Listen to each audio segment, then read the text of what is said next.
اپنی نسلوں کی خود تربیت کرو. آپ ان درس گاہوں پہ یا ان دانش گاہوں پہ اپنی نسلوں کو نہ چھوڑنا.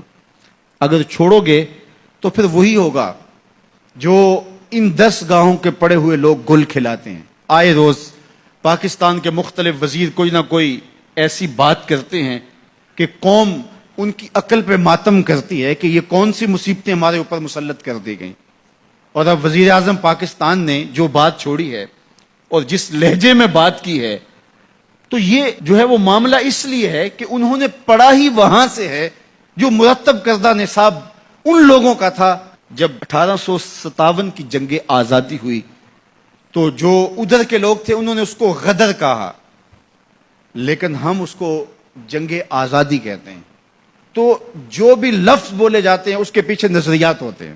تو یہ بات ذہن میں رکھیے گا کہ غیر مسلم چاہے اپنے سکولوں میں، اپنی یونیورسٹیوں میں، اپنی دانش گاہوں میں دین بھی پڑھا رہے ہوں تو وہ دین بھی ان کے مزاج کا ہوگا.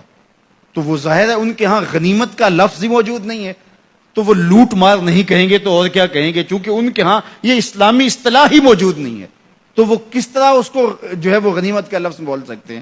تو مال غنیمت اور لوٹ مار کے اندر فرق وہی سمجھ سکتا ہے جس نے مسجد میں عالم دین کے پاس بیٹھ کے دین سیکھا ہو. اور جو وہاں سے ہی دین سیکھے گا آپ اس کے خلوص کے لاکھ قصیدے پڑھ لیں، لیکن یہ بات طے شدہ ہے کہ اس نے جہاں سے لیا ہے تو اس کے مطابق ہی اس کی زبان سے نکلے گا.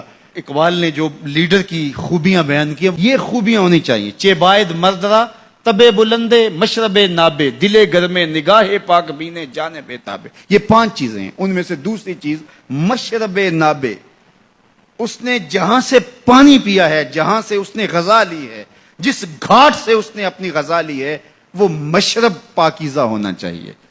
اگر وہ مشرب پاکیزہ نہیں ہے تو اس کے اثرات بدن پر ضرور ہوں گے. اس لیے اپنے مشرب اچھے کرو، اپنی اولادوں کے مشرب اچھے رکھو.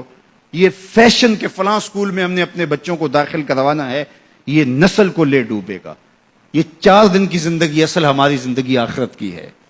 اس لیے اس دور موجود کے اندر اگرچہ اس طرح کی درس گاہیں جو ہے وہ نایاب تو نہیں کامیاب ہوتی چلی جا رہی ہیں جس میں اسلام کی روح کے مطابق پڑھایا جا رہا ہو، لیکن آپ کو مجبوراً کہیں بچے داخل بھی کروانے ہوں، لیکن ان کی تربیت کا جوہر آپ کے اپنے ہاتھوں میں ہے اور کبھی ضائع نہ ہونے دیں. مت چھوڑ دیں کہ یہ سکول، یہ کالج، یہ دانش گاہیں، یہ یونیورسٹیاں، یہ ادارے آپ کے بچوں کی تربیت کریں گے. یہ آپ کی تربیت کے ضامن نہیں ہیں. یہ بہت سارے تو پیسے کمانے کے چکر میں ہیں اور کچھ فرنگی روحوں کے بے حس ڈھانچے ہیں، اس لیے وہ وہی دیں گے جو ان کو دیا گیا. اس لیے بچوں کو از خود آپ نے دین سکھانا ہے، اپنی خاندانی روایات سکھانی ہے، مشرقی شرم و حیا اور مشرقی روایات اور مشرقی تقدیس سکھانی ہے. اور ان کو بتانا ہے، بچوں کو بھی اور بیٹیوں کو بھی، کہ تم نوکر محمد عربی کے ہو. تمہارا کلچر مغرب کی ہواؤں سے نہیں پھوٹتا، گنبد خضرا کی ضیاؤں سے پھوٹتا ہے. اس لیے ان کی اصطلاحات، ان کی ٹرمز جو ہیں وہ بھی وہی ہونی چاہیے جو اسلام نے ہمیں دی ہیں. اس لیے جب ہم اپنی نسلوں کو نہیں سنبھالیں گے تو یہ سب کچھ ہوتا رہے گا.